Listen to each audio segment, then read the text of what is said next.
আসসালামু আলাইকুম ভিউয়ার্স, আপনারা দেখেন আমি এখানে একটা ব্রিডিং বক্স বানাইছি, খুবই উপযোগী, খুবই ভালো করে বানাইছি। যাতে এটা মূলত আসলে গাপ্পির জন্য। ছিদ্রটা একটু বড় বড় দেখতেছেন, আসলে গাপ্পি ফিমেলগুলো একটু বড় থাকে। গাপ্পি ফিমেলগুলো আসলে এই ছিদ্রতে বের হতে পারে না, আর ছিদ্র একটু বড় থাকলে বাচ্চাগুলো সহজে বের হয়ে যেতে পারে।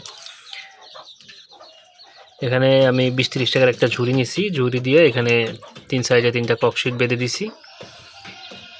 ককশিট বেঁধে দেওয়ার জন্য এটা ডুববে না। এটা মূলত নেওয়ার পরে দেখলাম যে ফুল ডুবে না, মাথা একটু ভেসে থাকে। তারপরেও আমি এখানে ককশিট দিয়ে দিছি, আর এটার সাথে একটা ঢাকনাও আছে। ঢাকনাতে ঢেকে দিলে আরও সেফ। আপনারা চাইলে এভাবে ব্রিডিং বক্স বানিয়ে নিতে পারেন। জাস্ট এভাবে বানিয়ে মাছগুলো এখানে দিবেন, আর বাচ্চাগুলো নিচে যে ছিদ্রগুলো আছে এই ছিদ্র দিয়ে নিচে চলে যাবে। এতে করে মাছ আর বাচ্চা খেতে পারবে না। আপনারা চাইলে এভাবে ব্রিডিং বক্স বানিয়ে নিতে পারেন, খুবই ইজি এবং টাকা লাগে না বললেই চলে। এতে আপনাদের অনেক সেভ হবে। আসসালামু আলাইকুম, সবাই ভালো থাকেন। আল্লাহ হাফেজ।